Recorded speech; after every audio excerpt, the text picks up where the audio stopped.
Alright then. Uh-huh. Make sure you check that top. Alright. Alright. Oh, Lord. Hey, y'all, it's Earl Ray's second cousin Donna here. Just let me get some music on for us. Where's that at? Where's that at? There we go. Oh, Lord, it was already programmed to it. How about that? Let's turn it down just a little lower.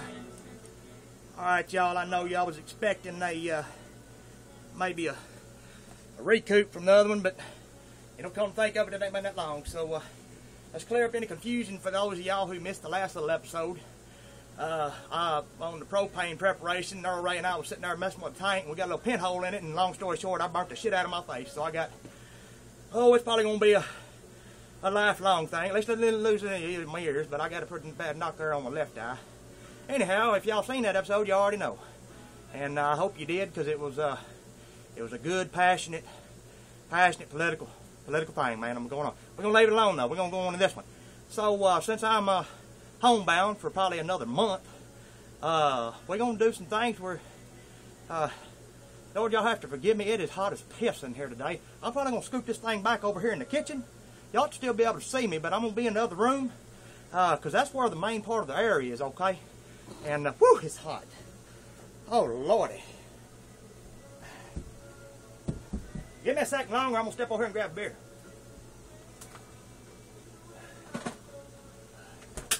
Always need a koozie. Woo! All this walking done wore me out. Let's see here. What I wanted to talk about for just a few minutes, and then I'm going to let all y'all go,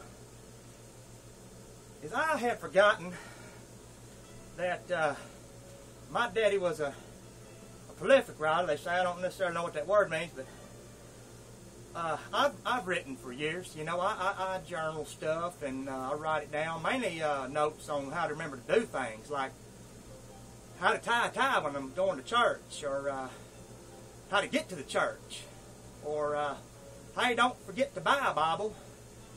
But, you know, I mean, it is what it is. It's just reminders like that, you know, to not cuss in church. It's funny how everything in my journal is reminders about church. Quite get that, but anyhow, getting to the point, that was my wife leaving just now, and she's going to the dentist, and we're working closer to getting her we're either going to go with dentures, which I prefer, or she's going to go with them implants. But really what we're having to wait on right now is we don't have the money, but hell, Mama's dying of cancer, so we figure by the end of the year we can sell her old bass tractor, you know, and probably have enough to get them teeth fixed. But right now, that's a funny thing, because when she gets them done, I don't know if I'm going to recognize her, man, because I was just telling her to be sure and get that top one checked, too, when she got the dentist looking at that bottom one. But, you know, I'm getting all sidetracked here. What I was going to say is I was in her panty drawer a minute ago, because I had a buddy of mine tell me that when your lady leaves sometimes, you know, you're going to be homebound, man. You're going to be stuck in that trailer. And you know how boring it is in the trailer. You're going to watch so much on them 3 channels you get on that antenna. So I'll tell you what to do, man. You go in there and get your old ladies like a negligee or something like that, and you prance around in it and get you all horny and worked up, man. That's how you can masturbate and get you some, you know, get worked up. And I was like, well, yeah, maybe, because your wife's only a 12. But, yeah, I thought I'd give it a whirl, and I went in there, and it's like I almost pulling out a bed sheet. So I was like, well, this ain't going to do nothing for me. And I'll be damned if I found an old photo album in there.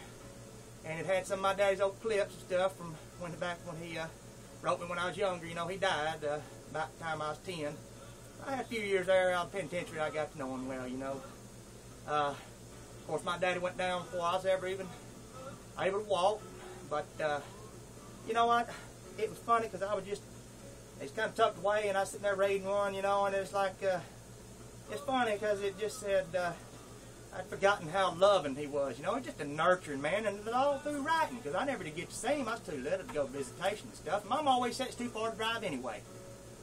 So, I just got so tickled, you know. It says, hey, dear boy, I don't know what your mom was talking about. She says that I got her pregnant, and now I've got a kid. Well, since I ain't going nowhere for 25, I guess I'll start writing you, boy, and consider you a son. Even though I done slept with your mama that one time, after she got me drunk at the bar she waitressed at. But I'll let you go for now. And he signed it, Ted. Isn't that something else? I mean, I got a whole bunch of those, but you know, they're kind of personal. I'll keep them to myself. But I'm just giving you an example of what a great writer my daddy was and how sensitive he was. And y'all know I grabbed that beer and I haven't even opened it yet. That's a redneck, no, that's a sin. We don't get a beer out of the fridge and let it get room temperature warm. But, all right, we're running out of time here. I know I'm keeping y'all a little while, but I was going to share this with you, man, because I get buddies and everything. They just telling me all the time, like I say, you know, they're like, man, you know how to actually spell. And I don't know why you don't, you know, sit around the campfire more often and share with us guys, you know, your poems and stuff you write. And I said, well, I probably would more often if you'd remember that time about 3 years ago I started to do that, and you some bitches made so much fun of me and called me queer and all that stuff. I figured, well, I'd keep it to myself. And now, mind you, this is the same buddy that recommended I go through my wife's panty drawer and parade around in negligee. Him calling me queer about 3 years ago. You know, you gotta love guys, man. They never make no sense. But I wrote this a while back, and I'm gonna share it with y'all, and I hope it gives y'all a little pep in your step and that y'all can carry away with it. It's called Too Cool.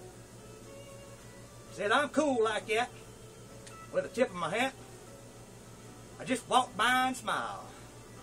She makes her way and turns to say, I'll call you after a while. Oh, with a nod and a grin, feeling good deep within, I say, you bet, cutie pie. So with a flick of her thumb, as my body goes numb, she yells, later then, bye. Walking along and sing the song, ah, what a wonderful day. I'm just cool like that, like Casey at bat. But the third strike wasn't called today. Y'all, thank you for tuning in. Again, this is Earl Ray's second cousin, Donnie, with a burnt face. Hopefully next time I have enough of these bandages and scars removed that you'll halfway be able to recognize me. And remember, never forget that God loves you, your family's the most important above all else, and pay homage to the stars and bars sometime today there, my fellow Redneck Nation. Y'all have a good one, okay? Tune in next week.